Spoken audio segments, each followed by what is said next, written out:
आदर्श बस प्रयोग करना चाहता था और वो सफल रहा।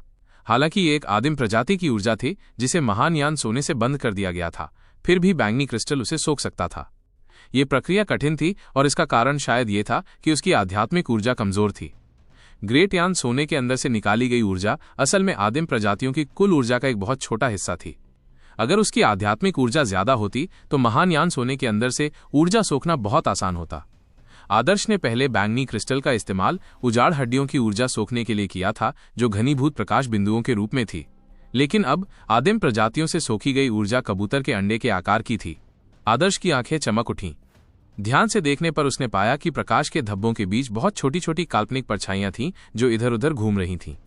ये छोटे छोटे 3 सिर वाले जानवर 2 और सिरों वाले पिल्लों जैसे लग रहे थे। ये चिमेरा मूर्ति से कम क्रूर लग रहा था, ये और भी प्यारा था। साफ तौर पर चिमेरा अपने बच्चे के रूप में ऐसा ही दिखता था। सोचो, आदिम प्रजाति की ऊर्जा में भी ऐसा कुछ होगा। क्या इसकी ऊर्जा इतनी शुद्ध है कि ये ऐसा बन गया? ये अविश्वसनीय है। आदर्श को पता था कि कुछ जड़ी बूटियां जैसे कि बैंगनी जेट जिनसेंग एक निश्चित उम्र तक पहुंचने पर एक मोटे बच्चे या छोटी बच्ची जैसी शक्ल ले सकती हैं। यह अविश्वसनीय था कि आदिम प्रजातियों द्वारा छोड़ी गई ऊर्जा एक छोटे से प्रकाश बिंदु में ऐसी शक्लें बना सकती थी। इस ऊर्जा को सोखने पर कैसा लगेगा? आदर्श ने ध्यान से उस छोटे से जानवर की परछाई को अपनी तरफ उड़ने के लिए नियंत्रित किया। गौर से देखने पर उसे वो छोटा सा जानवर बहुत खूबसूरत लगा। हालांकि वो कबूतर के अंडे जितना बड़ा था, फिर भी उसके पंख, छोटे छोटे पंजे और यहां तक कि उसकी खाल भी साफ दिखाई दे रही थी। आदर्श ने अपना मुंह खोला और ऊर्जा की बूंद को निगल लिया। एक पल बाद आदर्श के शरीर में एक गर्म ऊर्जा बह निकली जो उसके मन और उसके डैंटियन तक पहुंच गई। ये ऊर्जा उन ऊर्जाओं से बिल्कुल अलग थी जो उसने पहले ली थी। इसमें न केवल बहुत शुद्ध जीवन तत्व था, बल्कि इसमें कुछ आध्यात्मिक ऊर्जा भी थी। यह आध्यात्मिक ऊर्जा आदर्श के मन में चली गई और आदर्श को लगा कि उसके आसपास का माहौल धुंधला हो गया है। धुंधली सफेद रोशनी में उसे ऐसा लग रहा था जैसे वो खुद को उड़ता हुआ देख रहा हो। वो विशाल जंगल के ऊपर आसमान में हजारों मीटर ऊपर उड़ रहा था। आदर्श को ऐसा महसूस हुआ जैसे वो आदिम प्रजाति में बदल गया हो। ये आदिम प्रजाति शिकार का पीछा करती, हवा में और जमीन पर उड़ती और दूसरी आदिम प्रजातियों से लड़ती। ये दृश्य आदर्श के मन में बार बार आते रहते। इन धुंधले दृश्यों में आदर्श को ऐसा लगा जैसे उसने एक बिल्कुल नई दुनिया को छू लिया हो। उसे आसपास के स्वर्ग, पृथ्वी, युआन क्यू का एहसास हो रहा था। उसे ये पहले कभी इतना साफ नहीं लगा था। आदर्श के मन में एक चमक सी कौंध गई। उसे याद आया कि उसने दिव्य निर्जनता नामक किताब में पढ़ा था कि आदिम प्रजातियों की ऊर्जा में न केवल उनका जीवन सार होता है, बल्कि उनका नाम विज्ञान भी होता है। आदिम प्रजाति के अवशेषों को खाकर आदिम प्रजाति के नाम विज्ञान के छोटे छोटे अंश मिल सकते थे। ये वो चीज थी जिसका सपना सभी बेहतरीन इंसान देखते थे। मार्शल आर्ट के रास्ते पर स्तर जितना ऊंचा होता गया, नाम विज्ञान का सच उतना ही ज्यादा जरूरी हो गया। नाम विज्ञान में कुशल होने पर कोई भी इंसान दुनिया के स्वर्ग, पृथ्वी, युआन क्यूई को अपनी इच्छा से नियंत्रित कर सकता था। अगर वो आदिम प्रजातियों के नाम विज्ञान के सच को समझ सके तो उसकी शक्ति में कितनी बढ़ोतरी होगी। आदर्श का दिल तेजी से धड़क रहा था। वो अपने भविष्य को लेकर बहुत उत्साहित था। लेकिन अभी इस एक ऊर्जा बूंद में नाम विज्ञान का सच बहुत कम था। यह बेहद अपर्याप्त था। आदर्श ने आंखें बंद कर लीं और ध्यान लगाया। दांत पीसते हुए उसकी आध्यात्मिक ऊर्जा एक बार फिर बैंगनी क्रिस्टल मूल में चली गई। बैंगनी क्रिस्टल को नियंत्रित करके उसने महानयान सोने के अंदर से बूंद बूंद ऊर्जा बाहर खींची। हालांकि बैंगनी क्रिस्टल आदिम प्रजाति की ऊर्जा सोख सकता था, पर फिर भी इसका प्रेशर आदर्श के शरीर पर, उसके खून पर ज्वार के असर जैसा भारी तरीके से लागू होता था। ऐसी स्थिति में आदिम प्रजातियों की ऊर्जा सोखना आसान नहीं था। लगभग 15 मिनट लगाने के बाद आदर्श महानयान सोने के अंदर से एक और ऊर्जा बूंद को निकालने में कामयाब रहा और उसे धीरे धीरे अपनी तरफ उड़ा दिया। हालांकि आदिम प्रजाति की ऊर्जा प्रबल थी, कबूतर के अंडे के आकार के एक हल्के कण में ज्यादा ऊर्जा नहीं थी। आदर्श की नींद की ताकत के दम पर वो इसका पूरी तरह से सामना कर सकता था। दूसरा प्रकाश बूंद आदर्श ने निगल लिया। जल्दी ही आदर्श के शरीर में फिर से गर्मी का एक उभार आया। आदिम प्रजाति की यादें भी साफ हो गईं।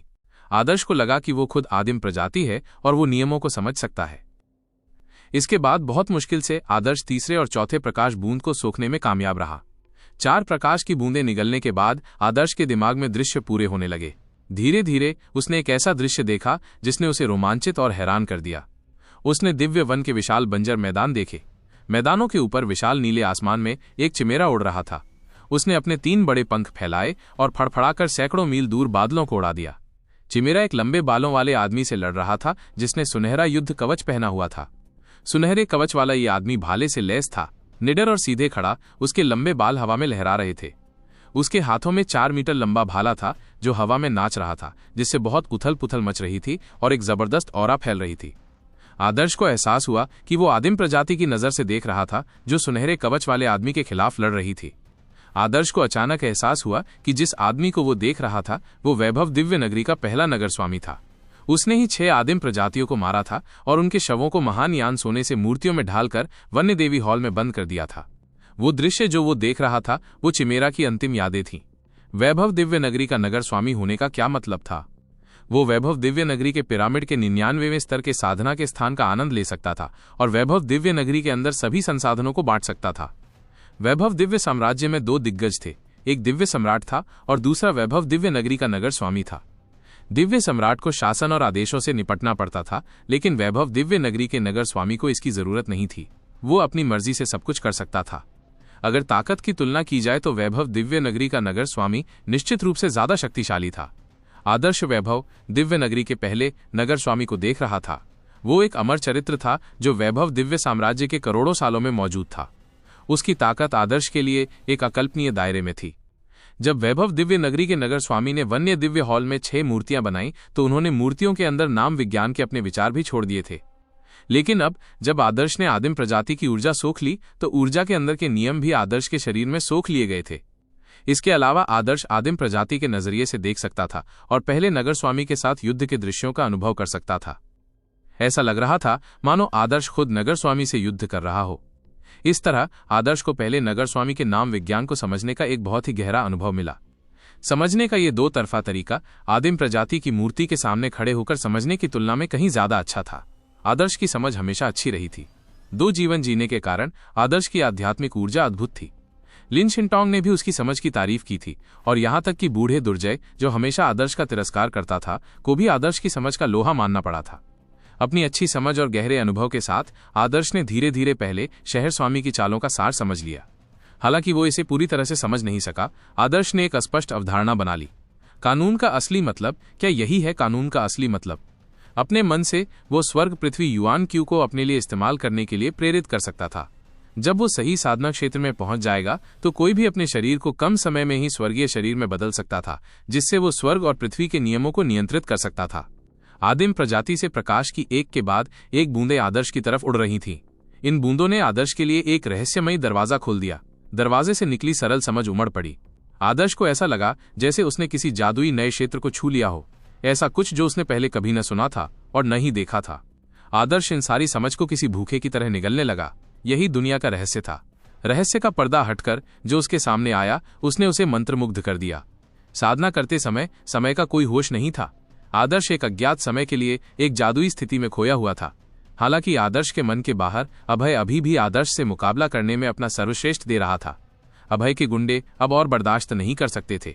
उनमें से कई घुटनों के बल बैठ गए या जमीन पर लेट गए क्योंकि उन्हें आदिम प्रजाति का अत्याचार महसूस हो रहा था। हॉल में अभी भी कुछ ही लोग खड़े थे। अभय यकीनन उनमें से एक था। प्रेशर में रहना मेरी खूबी है। प्रेशर झेलने में अगर मैं कहूं कि मैं यहां लोगों में दूसरे नंबर पर हूं तो कोई भी पहला होने का दावा करने की हिम्मत नहीं करेगा। मैं यहां सबको रौंद दूंगा। अभय को यह गर्व से भरा आइडिया आया। आदिम प्रजातियों का उत्पीड़न बहुत बड़ा था, लेकिन इससे क्या? वो बहुत मजबूत था, हवा के खिलाफ एक पहाड़ी की तरह। वो स्वतंत्र था, मानो नदी को रोकने वाली धातु की जंजीर हो। ये अभय की अभी की मानसिक स्थिति थी। अभय पहले से ही प्रेशर महसूस कर रहा था। हालांकि वो पूरी तरह थक चुका था और उसका शरीर अपनी सीमा के करीब था, लेकिन इस आत्मसम्मोहन के असर में अभय बहुत ज्यादा खुशी की स्थिति में पहुंच गया। उसने अचेतन रूप से खुद को बताया कि वो सबसे शक्तिशाली है, इसलिए प्रेशर के प्रति उसका प्रतिरोध एक और स्तर बढ़ गया। अभय का सिर पसीने से तर था और उसके शरीर की हड्डियां चटक रही थीं। उसने बहुत मुश्किल से मुड़कर आदर्श की तरफ देखा, लेकिन उसने देखा कि आदर्श का चेहरा पीला पड़ गया था और उसकी आंखें बंद थीं और आदर्श की पलकें लगातार कांप रही थीं, मानो वो किसी बुरे सपने में हो। उसकी मानसिक स्थिति स्थिर नहीं है, वो अपनी सीमा पर है, ये अभय के विचार थे। बेशक इस समय उसे खुद भी ये आसान नहीं लग रहा था। अभय आदर्श के गिरने का दृश्य देखना चाहता था, हालांकि किस्मत से उसे ये दृश्य कभी नहीं देखने को मिला। गोंग! अचानक सबके कानों में एक जोरदार घंटी बजी। 2 घंटे पूरे हो गए हैं। सभी साधकों को वन्य क्षेत्र के दिव्य हॉल से बाहर निकलना होगा। 6 कमरों में एक अधिकार से भरी आवाज गूंजी। ये वही आवाज थी जिसने वन्य क्षेत्र के दिव्य हॉल में मूर्तियों के बारे में बताया था। समय खत्म हो गया, कितना अफसोस है। आदर्श की आत्मा अभी भी नशे में थी। उसने धीरे धीरे अपनी आंखें खोली और मन की दुनिया से धीरे धीरे वापस लौटा। और ये खत्म हो गया। 2 घंटे का साधना समय बहुत कम है। आदर्श को अफसोस हुआ। सीखते हुए बीच में ही रुकना बहुत अजीब लग रहा था। अगर वो थोड़ी देर और रुक पाता, जैसे कि 2 घंटे और, तो उसे बहुत फायदा होता। इसके बारे में सोचने पर तो एक अतिरिक्त दिन भी काफी नहीं होता। आदर्श ने 3 सिर वाले जानवर की मूर्ति को देखा और उसे पाने की बहुत इच्छा हुई। ये वन्य दिव्य हॉल सच में वैभव दिव्य नगरी की नींव है। मैं दोबारा कब आ पाऊंगा? अरे, मैं आखिरकार इससे उबर गया। ट्रेनिंग का अनुभव अच्छा है, लेकिन ये 2 घंटे दर्दनाक थे। आदर्श के अलावा कई युवाओं को ऐसा लग रहा था जैसे उन्हें पानी से बाहर निकाला गया हो। वे पसीने से लथपथ थे। उनमें से कुछ में तो बिल्कुल भी ताकत नहीं बची थी और वे अपनी हालत की परवाह किए बिना जमीन पर पड़े थे। स्वर्ग के इन अभिमानी बच्चों में अगर जरा भी ताकत होती तो वे खुद को संभालकर खड़े हो जाते। मरे हुए कुत्ते की तरह जमीन पर पड़े रहने का मतलब था कि वे अपनी सीमा के अंत पर थे। कई लोग बीच में ही हार मानकर वन्य दिव्य हॉल से निकल जाना चाहते थे, लेकिन वे जानते थे कि वन्य दिव्य हॉल में साधना करने का मौका बहुत कीमती है। वे ये 2 घंटे बर्बाद नहीं कर सकते थे, क्योंकि अगली बार जब वे अंदर जाना चाहेंगे तो उन्हें ड्रैगन स्केल रूनों का पेमेंट करना होगा। यह कीमत यकीनन सस्ती नहीं होगी। ये तो साफ था। वैभव दिव्य नगरी में इतने सारे लोग थे जो इन 6 आदिम प्रजातियों की मूर्तियों से कुछ सीखना नहीं चाहते थे। इतने सारे लोगों की लाइन में किसी को कितना समय मिल सकता था? ऐसी परिस्थितियों में बीच में ही हार मान लेना न सिर्फ स्वर्ग के खजाने को हल्के में लेना था, बल्कि इससे उस गंजे आदमी की नजरों में भी गिरना था। उन्हें काली सूची में भी डाला जा सकता था। इसलिए चाहे कितनी भी दिक्कत हो, वे सभी इसे बर्दाश्त करते रहे। बाकियों से अलग आदर्श का शरीर शुद्ध ऊर्जा से भरा हुआ था। यह ऊर्जा स्वाभाविक रूप से उस आदिम प्रजाति की मूर्ति से आई थी। इससे ठीक पहले आदर्श ध्यान की अवस्था में था। बहुत ज्यादा एकाग्रता के कारण उसके शरीर ने आदिम प्रजाति की ऊर्जा की सिर्फ एक छोटी सी मात्रा सोखी थी। अभी भी बहुत कुछ ऐसा था जिसे वो सोख नहीं पाया था। आदर्श ने अपना सिर हिलाया। वह नाम विज्ञान में गहरी समझ पाने की कोशिश कर रहा था और उसे किसी और चीज की परवाह नहीं थी। वो आदिम प्रजाति की ऊर्जा को आत्मसात करने में समय नहीं लगा सकता था, क्योंकि इसके लिए समय और उसके मानसिक संसाधनों दोनों की जरूरत होती थी। अगर वो ऐसा करता तो नई समझ पाने के लिए समय ही नहीं बचता। वन्य दिव्य हॉल में बिताया गया समय बहुत कीमती था। वो आदिम प्रजाति की ऊर्जा को बिना चबाए निगल सकता था और बाद में उसे पचा सकता था, लेकिन चूंकि उसने इसे पूरी तरह से सोखा नहीं था, इसलिए आदर्श का शरीर ऊर्जा के पोषण से मजबूत हो सकता था। इस समय कई लोग लड़खड़ा रहे थे, लेकिन आदर्श ऊर्जा से भरपूर महसूस कर रहा था। उसने सहजता से अपने माथे का पसीना पोंछा। सीखने में पूरी तरह से एकाग्र होने के कारण आदर्श को बहुत पसीना आ रहा था। हे, क्या तुम हॉट हो इतना पसीना बहाने के लिए? लेकिन तुम तो काफी अच्छे माने जा सकते हो। तुमने आखिर तक खड़े रहकर मुझे सरप्राइज कर दिया। आदर्श जैसे ही अपना पसीना पोंछ रहा था, उसके पीछे से एक आवाज आई। आदर्श ने पलटकर देखा तो उस आवाज का स्रोत स्वाभाविक रूप से अभय था। अभय ने सच में बहुत ऊर्जा खर्च की थी, लेकिन उसने जबरदस्ती काफी युआन क्यूई इकट्ठा कर ली थी, जिससे वो अपना आचरण और अच्छी छवि बनाए रख सका। वो अपनी पारंपरिक मुद्रा में वापस आ गया और अपनी दोनों बाहें छाती पर रखकर पैरों को अलग अलग करके खड़ा हो गया, मानो कह रहा हो, पिछले 2 घंटों में ये मेरे लिए आसान था। असल में अभय के लिए इस तरह का रुख बनाए रखना दूसरों की तुलना में पहले से ही बहुत अच्छा था। आदर्श के लिए अभय एक दिखावा था जो सिर्फ दिखने में मजबूत था, लेकिन अंदर से कमजोर था। आदर्श ने हैरान होकर अभय की ओर देखा और अब वो न तो उससे परेशान हो रहा था और न ही अभय को परेशान करने में रुचि रखता था। ऐसा इसलिए नहीं था कि आदर्श बाकी दुनिया से अलग थलग रह रहा था, बल्कि जब से वो वैभव दिव्य नगरी में आया और युआन फाउंडेशन क्षेत्र की प्रतिभाओं को देखा, आदर्श का विजन बहुत बड़ा हो गया था। अपने विजन के विस्तार के साथ उसने एक बड़ी दुनिया देखी थी, इसलिए आदर्श और भी ज्यादा महत्वाकांक्षी हो गया। अभय अब आदर्श का प्रतिद्वंद्वी नहीं था। उसका लक्ष्य वे लोग थे जो वैभव दिव्य नगरी में 3 से 4 साल तक रहे थे। ये लोग वरद, कृपाण और यहां तक कि ज्वाला और देवराज थे। आदर्श का लक्ष्य इन लोगों का पीछा करना था और कम से कम समय में युआन फाउंडेशन क्षेत्र में जाना था। आदर्श वन्य दिव्य हॉल के मुख्य दरवाजे से बाहर निकला। ये जगह बहुत ही अद्भुत थी। इस जगह को छोड़ते हुए आदर्श को अफसोस हुआ। भाई आदर्श, क्या आप ठीक हैं? जब आदर्श वन्य क्षेत्र के दिव्य भवन से बाहर निकला तो एक हट्टे कट्टे युवक ने हाँफते हुए कहा। वो शाश्वत था जिससे आदर्श की मुलाकात दिव्य वन्य क्षेत्र के रास्ते में हुई थी। इस समय उसके दोनों हाथ घुटनों पर थे और उसका चेहरा पीला पड़ गया था। ऐसा लग रहा था जैसे उसने बहुत ऊर्जा खर्च कर दी हो। मैं ठीक हूं, आदर्श ने हाथ हिलाया। असल में उसकी कनपटियों में दर्द हो रहा था। हालांकि उसका शरीर ऊर्जा से भरा हुआ था। आदर्श ने अपनी मानसिक क्षमताओं का बहुत ज्यादा इस्तेमाल कर लिया था। आदिम प्रजाति की मूर्ति से ऊर्जा सोखने के लिए बैंगनी क्रिस्टल का इस्तेमाल करना आसान नहीं था। महानयान स्वर्ण की मुहर और आदर्श के कम स्तर के कारण आदिम प्रजाति की ऊर्जा को नियंत्रित करना मुश्किल था। ठीक वैसे ही जैसे कोई बच्चा हथौड़ा चलाते हुए कुछ ही वार के बाद अपनी बाहों में दर्द महसूस करता है। आदर्श ने 2 घंटे तक ये सब सहन किया था, इसलिए उसकी मानसिक क्षमताएं बहुत ज्यादा तनाव में थीं। और ऋषियों से सच को समझना आदर्श की आत्मा के लिए एक बड़ी परीक्षा थी। भाई आदर्श, तुम वाकई निश्चिंत दिख रहे हो, आसपास का माहौल तो देखो। शाश्वत ने आदर्श की पीठ थपथपाते हुए चारों ओर इशारा किया। कई लोग बुरी हालत में थे। उदाहरण के लिए जिजुन का चेहरा पीला पड़ गया था। इस समय वो आदर्श का अभिवादन नहीं कर पा रहा था और ध्यान में डूबा हुआ अपनी सांसों को नियंत्रित करने की कोशिश कर रहा था। जिजुन की तरह कई अन्य लोग भी इसी तरह के रिजल्ट अनुभव कर रहे थे। शाश्वत को काफी अच्छा माना जाता था। गंजे आदमी ने अपनी दोनों बाहें क्रॉस करके रखीं और चुपचाप लोगों के खुद को नियंत्रित करने का इंतजार करने लगा। हालांकि वे थके हुए थे, फिर भी उनमें से कुछ उत्साहित थे। कुछ लोगों में तो युआन क्यूई की थोड़ी सी भावना भी थी और अपनी लचीलापन दिखाने के लिए उन्होंने पहले के फायदों पर चर्चा करने के लिए समूह बनाए। ये वाकई चुनौतीपूर्ण था। वैभव दिव्य नगरी के पहले नगर स्वामी द्वारा बनाए गए साधना स्थल से जैसी उम्मीद थी वैसी ही थी। 2 घंटे की साधना में मुझे लगा कि मेरी आत्मा काफी मजबूत हो गई है, एक नक्षत्र सेना के सदस्य ने हाँफते हुए कहा। हालांकि वो बहुत थका हुआ था, फिर भी उसके चेहरे पर मुस्कान थी, जिससे अभी भी मुझमें ऊर्जा बाकी है जैसा भाव था। मेरा खून भी गाढ़ा हो गया है।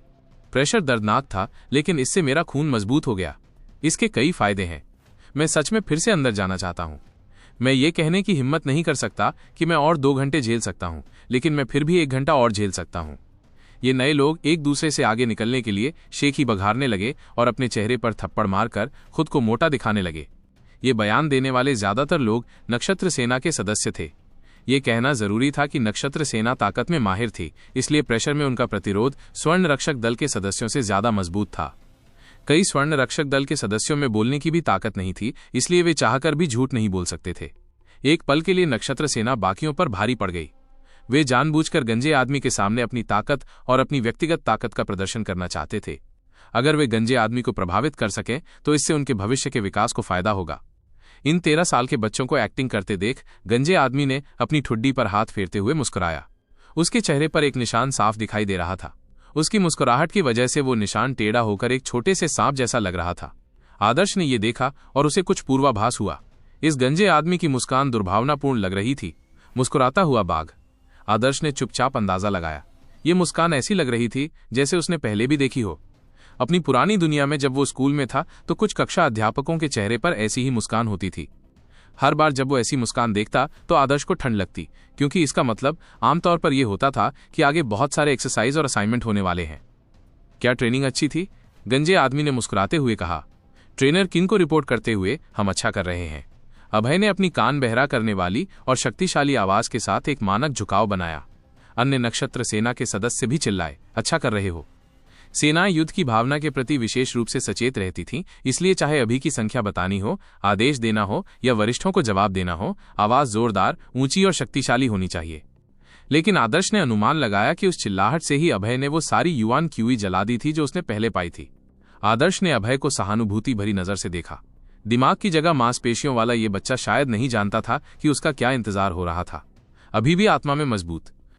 गंजे आदमी ने सिर हिलाया और संतुष्ट नजर आया। तो उठो और मेरे पीछे स्कूल के मैदान में आओ। स्कूल के मैदान में? अभय एक पल के लिए हैरान रह गया। हम स्कूल के मैदान में किस लिए जा रहे हैं? ज्यादा कुछ नहीं, बस कुछ बेसिक ट्रेनिंग जैसे कि weight squats, frog jump, bayonet drill वगैरह।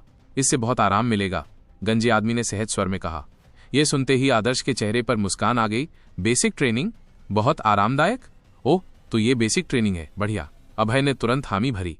हालांकि वो थका हुआ था, फिर भी उसमें बेसिक ट्रेनिंग के लिए कुछ ताकत बाकी थी। अभय की हालत शायद बेहतर हो, क्योंकि अन्य सभी नक्षत्र सेना के सदस्यों ने होश में आकर मुंह में लार भर ली थी। उनकी अभी की हालत में बुनियादी ट्रेनिंग करना काफी मुश्किल होगा। ये ठीक है, हमसे भी बदतर हालत में लोग हैं।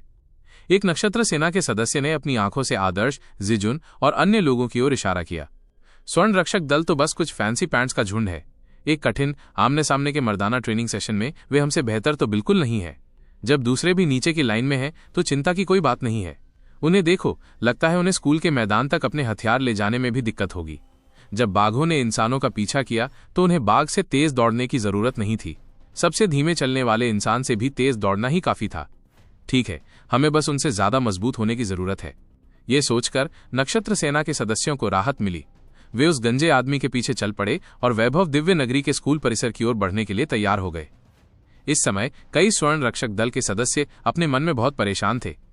वे तकनीक में कुशल थे, लेकिन ताकत के मामले में वे सच में नक्षत्र सेना के साथ तुलना नहीं कर सकते थे, जो अपनी ताकत के लिए प्रसिद्ध थी। नक्षत्र सेना एक भारी बख्तरबंद रेजिमेंट थी। ज़ुआनहू एक दिव्य पशु का नाम भी है जो कछुए जैसा दिखता है। ये दिव्य पशु कछुए के आकार का है, जिसकी पीठ पर एक सांप बैठा है। सेना के शुभंकर के रूप में इतने ऊंचे सुरक्षा वाले दिव्य पशु के साथ ये नक्षत्र सेना की प्रकृति को भी दिखाता था। ये नक्षत्र सेना के सदस्य मुख्य रूप से वजन उठाकर और शक्ति की ट्रेनिंग करके प्रशिक्षण लेते थे। स्वर्ण रक्षक दल के लिए इसकी तुलना करना मुश्किल था।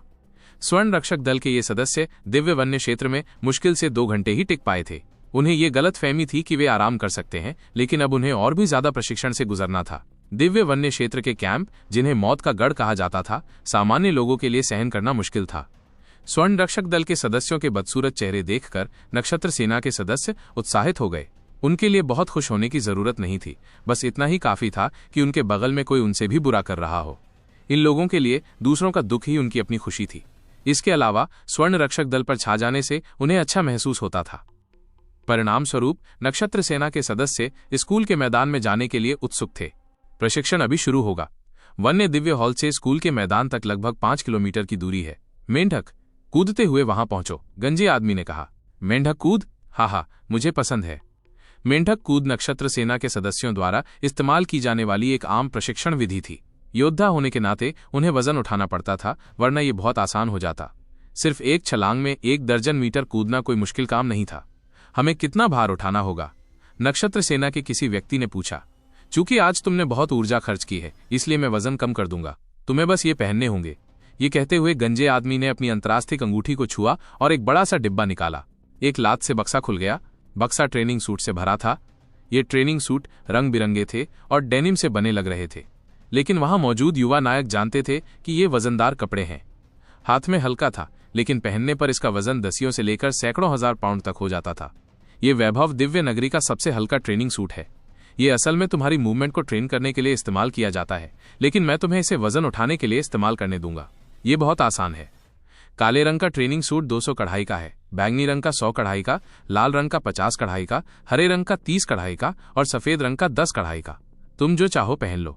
एक कढ़ाई का वजन 1000 पाउंड था। यहां तक कि सबसे हल्का सफेद ट्रेनिंग सूट भी 10,000 पाउंड का था और ये फ्लोइंग मर्करी गाउन के सबसे हल्के वजन के बराबर था। लेकिन फ्लोइंग मर्करी गाउन का वजन 1000 कढ़ाइयों तक बढ़ सकता था, जो कि काले प्रशिक्षण सूट से 5 गुना ज्यादा था। और यहां प्रशिक्षण सूट का वजन तय था, इसलिए कीमत में अंतर साफ था। खुद को हद तक निचोड़ना तुम्हारे लिए फायदेमंद है, लेकिन अगर तुम्हें लगता है कि तुम इसे नहीं संभाल सकते, तो बस सफेद ट्रेनिंग सूट चुन लो और कुछ हड्डियों के अवशेष या कुछ और खा लो।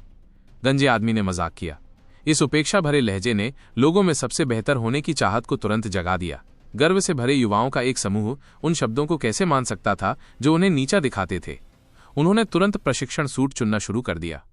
शरीर में थोड़ी सी युवान क्यूई के रहते 5 किलोमीटर तक मेंढक की तरह छलांग लगाना, यहां तक कि युवा और जोशीले नायकों को भी मुश्किल लग रहा था। मुश्किल का अंदाजा लगाने के बाद नक्षत्र सेना के सदस्यों ने लाल प्रशिक्षण सूट चुना। उनमें से बहुत कम ने बैंगनी रंग के सूट चुने। स्वर्ण रक्षक दल के सदस्यों को हल्के रंग के सूट से ही संतोष करना पड़ा। उनमें से ज्यादातर ने हरे रंग के प्रशिक्षण सूट चुने, जबकि कुछ ने लाल रंग चुना। आखिरकार उनके शरीर में बहुत कम ऊर्जा बची थी। अभय ने आदर्श पर नजर डालते हुए हंसते हुए कहा, हे आदर्श, तुमने जंगल के दिव्य हॉल में बहुत युवान क्यूई पी ली होगी। कैसा रहेगा? क्या तुम कोई हल्का वाला चुनना चाहोगे? ये बैंगनी प्रशिक्षण सूट 100 कढ़ाइयों का है और शायद ये तुम्हारे लिए सही नहीं है। अभय ने जानबूझकर आदर्श को उकसाया। बैंगनी रंग का प्रशिक्षण सूट सभी सूटों में दूसरा सबसे भारी प्रशिक्षण सूट था। नक्षत्र सेना के किसी भी सदस्य ने उसे चुनने की हिम्मत नहीं की। अभय आदर्श को ऐसा प्रशिक्षण सूट चुनने के लिए उकसाना चाहता था जिसे वो संभाल नहीं सकता था, और मेंढक कूदते समय उसे थका देना चाहता था। आदर्श ने हंसते हुए कहा, यह सच में सही नहीं है। प्रशिक्षण सूट चुनने के संबंध में आदर्श को किसी आइडिया की जरूरत नहीं थी। सोचने के लिए कुछ भी नहीं था। जब वो फ्रॉस्ट मेटल ब्लड बॉल्स की लाइन में था, तब उसने 10 कढ़ाइयों के वजन के साथ फ्लोइंग मर्करी गाउन पहना हुआ था। हालांकि ये उसके गति कौशल को ट्रेन करने के लिए था, जो उसके भार उठाने के प्रशिक्षण से बहुत अलग था। एक सामान्य आदमी आसानी से 300 पाउंड वजन की चीजें उठा सकता है, लेकिन अगर उसे 100 मीटर की दौड़ या लंबी कूद के लिए 50 पाउंड वजन की चीजें उठानी पड़े तो ये बहुत ज्यादा मुश्किल होगा। आदर्श का शरीर ऊर्जा से भरा था, और चूंकि ये सिर्फ वजनदार मेंढक कूद था, इसलिए बैंगनी प्रशिक्षण सूट के 100 कढ़ाए सही नहीं थे। अभय लड़खड़ा गया। उसे उम्मीद नहीं थी कि आदर्श उसके ताने को अनदेखा कर देगा। वो इतना डरपोक है? मैंने कहा था कि ये ठीक नहीं है और उसने इसे नहीं चुना। क्या वो मर्द भी है? जैसे ही वो आदर्श को डांटने के लिए कुछ शब्द कहने की तैयारी कर रहा था, उसने अचानक अपनी आंखें चौड़ी कर लीं, क्योंकि उसने आदर्श को एक काले रंग का प्रशिक्षण सूट उठाते हुए देखा। काले रंग का प्रशिक्षण सूट 200 कढ़ाई वजन का था। आदर्श की पसंद देखकर अभय की आंखें फटी की फटी रह गईं। क्या ये बच्चा पागल है? अगर अभय अपनी पूरी क्षमता में होता तो 200 कढ़ाइयों के प्रशिक्षण सूट पहनकर 5 किलोमीटर कूदना कोई बड़ी बात नहीं थी। वो तो 300 कढ़ाइयों को भी संभाल सकता था। लेकिन अब जंगल के दिव्य हॉल में इतनी ऊर्जा खर्च करने के बाद अभय केवल बैंगनी रंग के प्रशिक्षण सूट का उपयोग करने की योजना बना रहा था। आखिरकार स्कूल के मैदान में अभी भी प्रशिक्षण होना बाकी था। अगर वो रास्ते में ही थकान से गिर पड़ा तो बहुत शर्मनाक होगा। वो आदर्श को अपने साथ बैंगनी रंग का ट्रेनिंग सूट पहनने के लिए उकसाना चाहता था ताकि वो उसे फंसा सके, लेकिन उम्मीद के उलट आदर्श ने काले रंग का सूट चुन लिया। अब जब आदर्श ने काला वाला चुन लिया है तो क्या वो अपनी हीनता मानकर बैंगनी वाला चुनने वाला था? आदर्श जरूर कोई बेवकूफ होगा। क्या उसने गंजे आदमी की बात नहीं सुनी और काले ट्रेनिंग सूट का वजन भूल गया? गंजे आदमी ने भी आदर्श को आश्चर्य से देखा, लेकिन ये सिर्फ आश्चर्य ही था। जहां तक स्वर्ण रक्षक दल के सदस्यों का सवाल है, वे दंग रह गए। मैंने इसे चुना है, आदर्श ने कहा और अभय की तरफ मुस्कुराया। तुम्हारे बारे में क्या? मैंने सुना है कि तुम्हारे जैसे नक्षत्र सेना के लोग हर समय मेंढक कूद का अभ्यास करते हैं। अभय एक पल के लिए झिझका और फिर जोर से हंसते हुए बोला, ये तो पक्का है। मेंढक कूद जैसी चीजें तो हमारे लिए नक्षत्र सेना के लिए पैदल चलने के समान ही है। हम तो इससे पहले ही ऊब चुके हैं। अभय ने दांत पीस लिए। वो आदर्श से आगे नहीं निकल सका। अभय ने एक और काला ट्रेनिंग सूट पकड़ा और सोचा, बच्चे, मैं तुम्हें ये सब दिखावे में करने दूंगा। देखता हूं तुम कब तक ये सब दिखावे में कर पाते हो। अभय अपनी अभी की हालत जानता था। वो काले प्रशिक्षण सूट के साथ खेलने की स्थिति में नहीं था, लेकिन ध्यान से सोचने पर यह कोई बात नहीं थी। एक बार जब आदर्श थकान से गिर पड़ेगा तो वो कुछ भयानक जानवरों के अवशेष खा सकता था, या इससे भी बुरी हालत में अपनी सहन शक्ति बढ़ाने के लिए कोई उजाड़ हड्डी का अवशेष खा सकता था। अपने दांत पीसकर वो तब तक टिका रहेगा जब तक वो अपनी मंजिल तक नहीं पहुंच जाता। आखिरकार ये सबसे भारी प्रशिक्षण सूट था और उसने जंगल के दिव्य हॉल में बहुत ऊर्जा खर्च की थी। ऐसी स्थिति में एक उजाड़ हड्डी का अवशेष खाने की इजाजत तो शायद कोई भी सख्त गंजा आदमी दे देगा। हे, जब तक मैं एक उजाड़ हड्डी का अवशेष खाऊंगा तब तक मैं इसे झेल पाऊंगा। रही बात तुम्हारी, तो तुम्हारे छोटे शरीर और मेरी बांह से भी पतली जांघों के साथ तुम शायद 30 फुट की छलांग लगाने के बाद भी नहीं लगा पाओगे। 5 किलोमीटर कूदना इतना आसान नहीं है। ये सोचकर अभय ने आदर्श को एक भयानक और व्यंग्यात्मक नजर से देखा। उसने हल्के से कहा, पहले हमारी ट्रेनिंग में मेंढक कूद के लिए 300 कढ़ाई वाले प्रशिक्षण सूट का इस्तेमाल होता था और हम एक बार में 15 किलोमीटर की छलांग लगाते थे। अभय ने शेखी बघारी और उसके साथी भी बोले, हाँ भाई, अभय तो पहले भी 400 देगों से खेल चुके हैं। सबसे कम दूरी भी 10 किलोमीटर की थी, आज तो सिर्फ 5 किलोमीटर है और सबसे भारी ट्रेनिंग सूट भी सिर्फ 200 देगों का है। भाई अभय, आपको तो इसी से काम चलाना पड़ेगा। आखिरकार शेखी बघारने में कोई खर्च तो नहीं था, इसलिए उन्होंने इसे बहुत आत्मविश्वास के साथ किया। लेकिन अभय की असली स्थिति के हिसाब से वो मुश्किल से 300 से ज्यादा कढ़ाइयों का ही भार उठा पाया था। अभय का रिकॉर्ड 360 कढ़ाई के साथ 2.5 किलोमीटर की मेंढक कूद का था। अभय और उसके साथियों को शेखी बघारते देख गंजे आदमी ने अपनी भूमि उठाई और हंसते हुए कहा, तो आपको लगता है कि 200 कढ़ाई काफी नहीं है? गंजे आदमी की बातें सुनकर अभय का सिर जमीन में धंस गया। उसका मन कर रहा था कि अपने साथी को थप्पड़ मार दे। उसे इतना बड़ा मुंह क्यों खोलना पड़ा? अगर आपको लगता है कि ये काफी नहीं है तो आप 2 टुकड़े पहन सकते हैं, गंजे आदमी ने बॉक्स की ओर इशारा करते हुए शांत भाव से कहा। अभय 2 बार सूखी हंसी हंसा। जैसे ही वो अपनी हार मानने के लिए कुछ कहने ही वाला था, उसने देखा कि आदर्श एक लाल ट्रेनिंग सूट उठाकर अपने शरीर पर डालते हुए कश और सांसें भर रहा है। अभय का गला लगभग घुट गया। उसने अपना मुंह खोला और अविश्वास से आदर्श की ओर देखा। इस बच्चे का दिमाग तो खराब नहीं है? काले रंग के 200 कढ़ाहों और लाल रंग के 50 कढ़ाहों के साथ कुल 250 कढ़ाइयां थीं। असल में यह सीधा वजन था। आदर्श ने चुपके से फ्लोइंग मर्करी गाउन का वजन 50 कढ़ाइयों से बढ़ाकर कुल 300 कढ़ाइयां कर दिया था। आदर्श ने अनुमान लगाया कि यही उसकी सीमा थी। अगर वो सच में इसे बर्दाश्त नहीं कर सकता था तो वो फ्लोइंग मर्करी गाउन का वजन थोड़ा कम कर सकता था। ताकत की तुलना में आदर्श अपनी चरम अवस्था में अभय को नहीं हरा सकता था। इस समय अभय ऐसा लग रहा था जैसे उसने 1 पाउंड आर्सेनिक खा लिया हो। उसे समझ नहीं आ रहा था कि क्या कहे। ये बच्चा, ये क्या पागलपन है? वन्य दिव्य हॉल को सहने के बाद वो अभी भी 5 किलोमीटर की मेंढक कूद के लिए 250 कढ़ाई ले रहा है। अभय अब पूरी तरह से फंस चुका था। बहुत से लोग उसे देख रहे थे। स्वर्ण रक्षक दल के सदस्य, नक्षत्र सेना के सदस्य और गंजा आदमी मुस्कुराते हुए अभय को देख रहे थे। अभय को लगा जैसे उसका दिल कीचड़ से भरे खुरों वाले 10,000 सींग वाले जानवरों की भगदड़ में है। वे उसे तब तक कुचल रहे थे जब तक कि वो खून की उल्टी ना कर दे। उसने दांत पीसकर डिब्बे से एक लाल ट्रेनिंग सूट निकाला। काला रंग और लाल रंग, कुल 250 कढ़ाई। अभय के सिर की एक नस बाहर निकल आई है। क्या वो मेरी अवहेलना करने के लिए अपनी जान जोखिम में डाल रहा है? उसने आदर्श की तरफ देखा। उसे शक था कि ये बच्चा आदर्श जानबूझकर उसके साथ खेल रहा है। क्या ये 250 कढ़ाई के ट्रेनिंग सूट भी पहन सकता है? अगर आदर्श ऐसा नहीं कर सकता था तो उसे आदर्श के पागल कदमों पर चलने की जरूरत नहीं थी। लेकिन आदर्श ने पहले ही लाल प्रशिक्षण सूट पहन लिया था और वो काला सूट पहनने ही वाला था। बहुत से लोग आदर्श को देख रहे थे। 2 ट्रेनिंग सूट चुनना उनके लिए एक चौंकाने वाला डिसीजन था, लेकिन अगर आदर्श इसे पहन नहीं पाता तो ये एक बड़ा मजाक बन जाता। आदर्श ने काले रंग का ट्रेनिंग सूट अपने सिर पर रखा और अपनी दोनों बाहें आस्तीन के अंदर डाल दी। जैसे ही उसने ट्रेनिंग सूट पहना, एक शक्ति प्रोसेस शुरू हो गई। आदर्श ने तुरंत महसूस किया कि उसका शरीर भारी हो रहा है। 250 कड़ाहियां और बहते हुए पारे के गाउन की 50 कड़ाहियां, कुल 300 कड़ाहियों का भार अब उसके शरीर पर था। ये इतना ज्यादा वजन था कि हर कदम पर जमीन धंसती जा रही थी। वैभव दिव्य साम्राज्य की सड़कें खास तरह की सामग्री से बनी थी। इन्हें योद्धाओं की ट्रेनिंग के लिए बनाया गया था, नहीं तो ये सड़कें बहुत जल्दी टूट जाती। आदर्श ने सचमुच इसे पहन लिया था। अभय की आंखें फड़क उठीं। उसने एक ऐसा दृश्य देखा जो वो सच में नहीं देखना चाहता था। उसे यह स्वीकार करना पड़ा कि उसने इस बच्चे को कम इमेजिन किया था। लेकिन अगर उसके पास इतनी क्षमता थी भी तो वो कितने समय तक टिक पाता? इससे पहले जंगल के दिव्य हॉल में 2 घंटों में अभय ने पहले ही अपनी इतनी ऊर्जा खर्च कर दी थी कि ये इम्पॉसिबल था कि आदर्श ने कुछ भी खर्च ना किया हो। अभय ने दांत पीसते हुए 2 ट्रेनिंग सूट पहन लिए। जैसे ही उसने इसे पहना, उसे अपने दोनों पैर भारी होते हुए महसूस हुए। साथ ही उसे अपने शरीर से युआन क्यूई की कमी का भी एहसास हुआ। मेंढक कूद के लिए इतने भारी ट्रेनिंग सूट पहनना, यह तय था कि वो ज्यादा देर तक नहीं टिक पाएगा। अगर मैं सचमुच इसे बर्दाश्त नहीं कर सकता तो मैं आदर्श के थक कर गिर पड़ने का इंतजार करूंगा, फिर मैं लाल ट्रेनिंग सूट उतार दूंगा। अभय ने ऐसी योजना इसलिए बनाई क्योंकि उसे लगा कि आदर्श के लिए कुछ कदमों से ज्यादा छलांग लगाना पॉसिबल नहीं था। मेंढक कूद शुरू करो, गंजे आदमी ने ऑर्डर दिया और सभी कूदने लगे। बहुत से लोग आदर्श पर ध्यान दे रहे थे, खासकर नक्षत्र सेना के लोग। वे सभी आदर्श को 2 सेट के ट्रेनिंग सूट से गिरते हुए देखने का इंतजार कर रहे थे। हम इंतजार करेंगे और देखेंगे।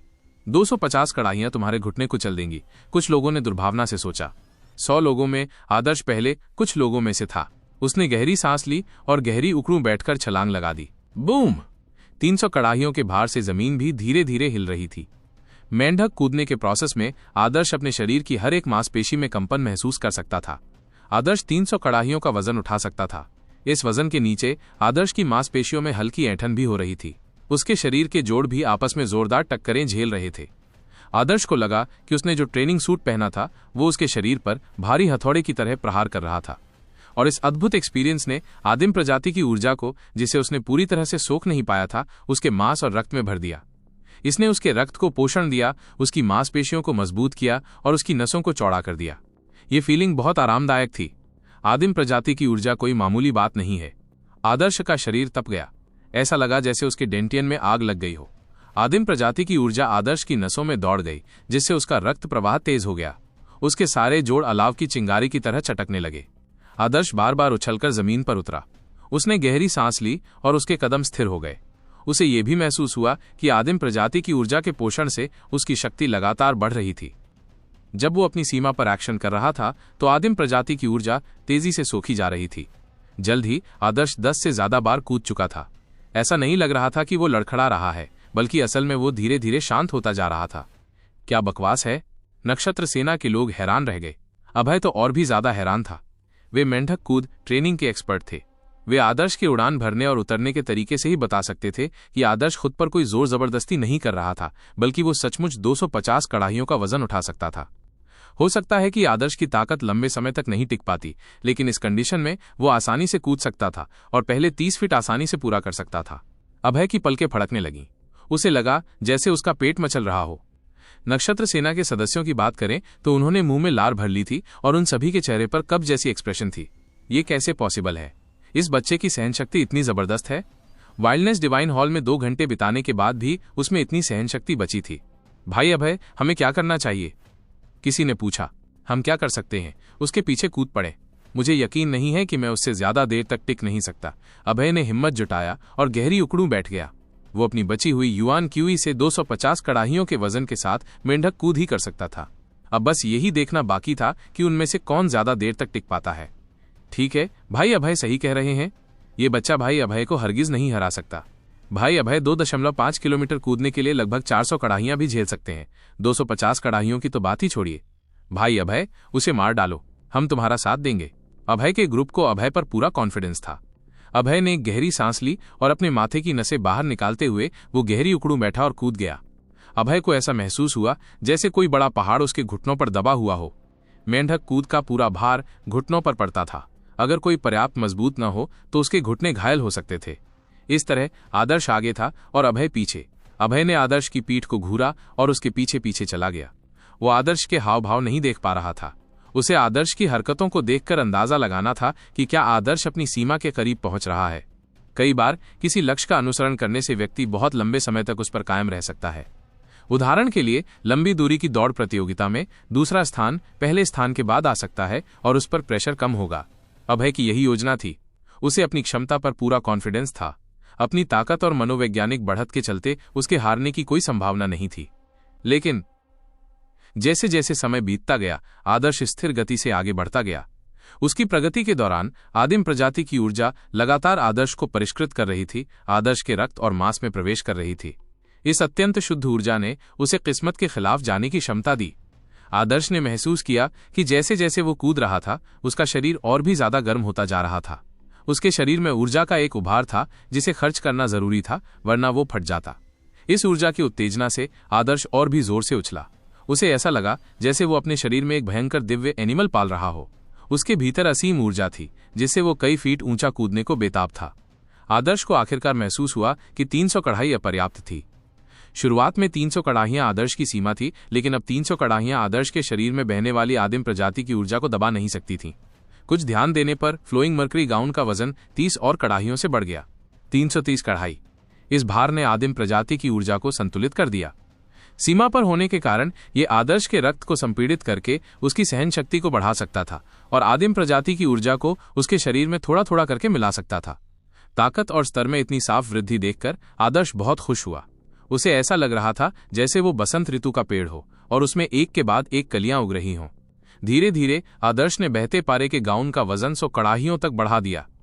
इस तरह आदर्श कुल 350 कड़ाहियों का भार उठा रहा था, जो पहले उसके भार से 50 कड़ाहियां ज्यादा था। आदिम प्रजाति की ऊर्जा ने आदर्श की शक्ति में 50 कड़ाही की वृद्धि कर दी। हालांकि आदर्श का चेहरा पसीने से भीग रहा था, उसकी आंखें उत्साह से चमक रही थीं।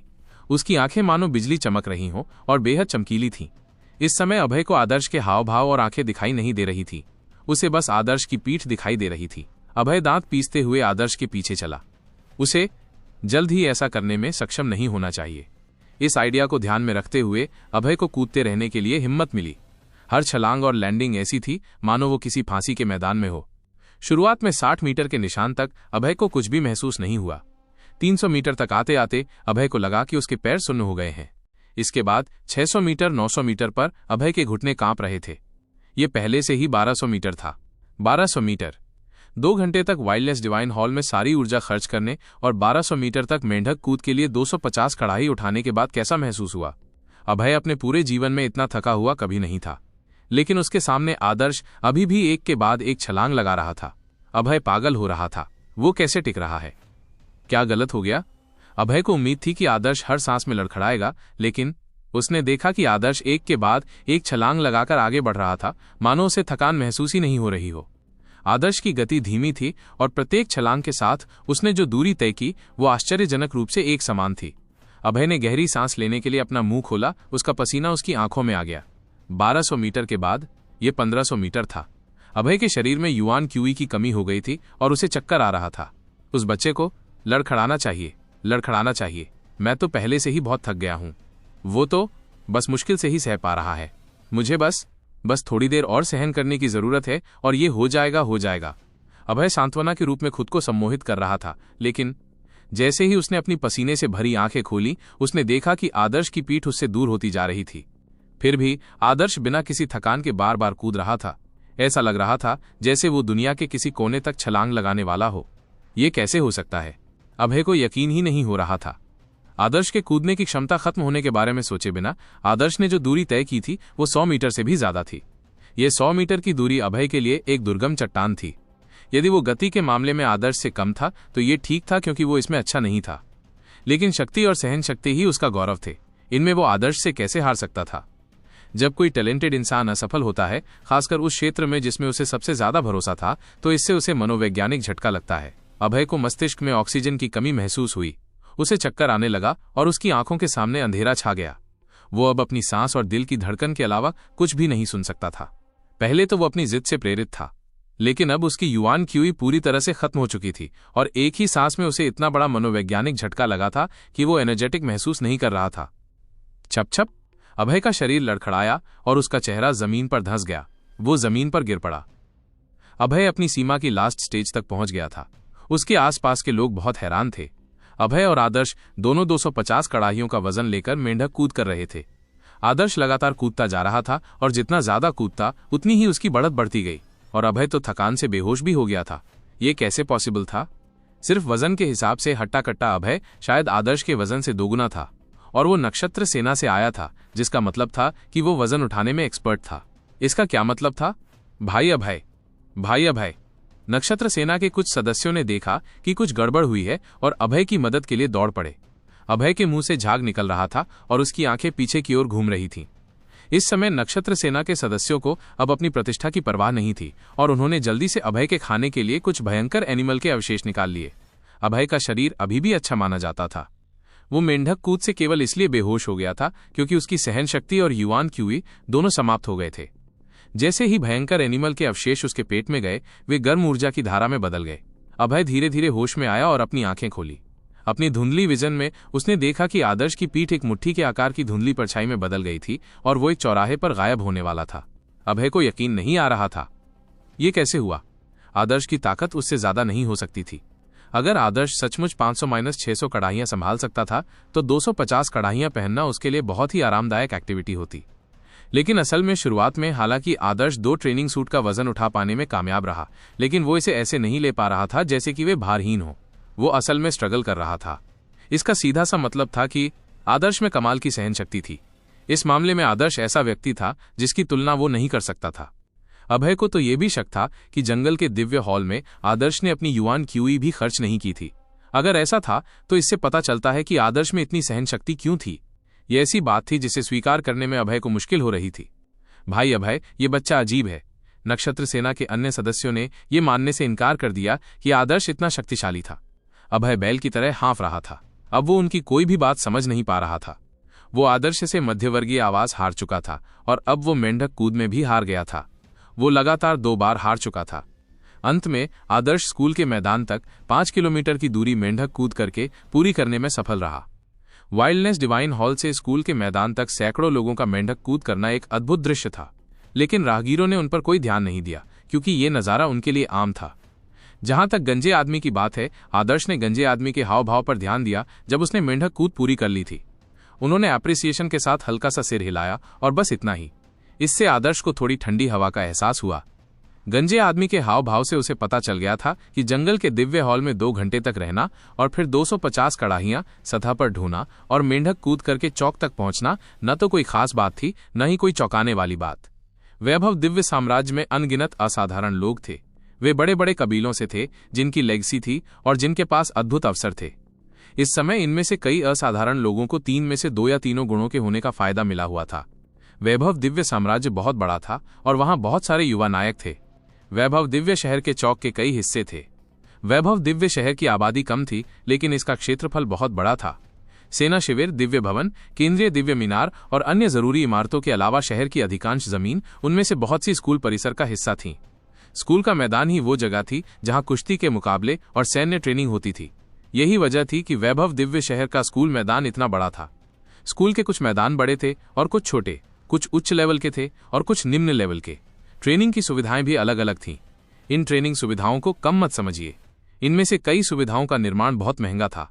इन्हें वैभव दिव्य साम्राज्य के शोधन गुरुओं और व्यू रचना गुरुओं ने बनवाया था और ये योद्धाओं की साधना के लिए बहुत फायदेमंद थी। इस उच्च लेवल के स्कूल परिसर में जाने के लिए ड्रैगन स्केल रून्स की जरूरत थी। ये ऐसी चीज नहीं थी जिसे कोई आम नौसिखिया खरीद सके। गंजा आदमी आदर्श, अभय और अन्य लोगों को एक नए स्कूल के मैदान में ले आया जिसका उपयोग मुफ्त था। अरे, मैं बहुत थक गया हूं। हम आखिरकार यहां पहुंच गए हैं। स्कूल के मैदान में पहुंचकर लोगों का ग्रुप इधर उधर घूमने लगा। शारीरिक थकावट और 5 किलोमीटर तक भार के साथ मेंढक कूद करने की वजह से उनकी युवान क्यूई पूरी तरह से खत्म हो चुकी थी। वो तो बस स्कूल के मैदान की ओर जाने का रास्ता था। उन्हें अपनी मंजिल तक पहुंचने के लिए अभी और ट्रेनिंग लेनी थी।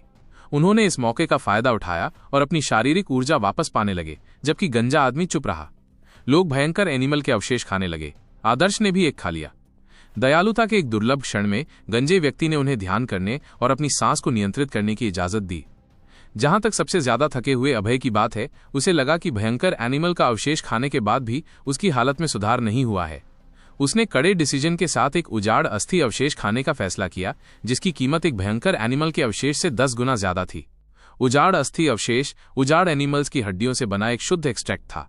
ये किसी योद्धा को अपने लेवल में आगे बढ़ने में मदद कर सकता था, लेकिन अब अभय इसका इस्तेमाल केवल अपनी ऊर्जा वापस पाने के लिए कर रहा था। ये सोचकर अभय का दिल टूट गया। अभय भले ही एक अमीर परिवार का बेटा हो, लेकिन वैभव दिव्य राजघराने की तुलना में उसका परिवार कुछ भी नहीं था।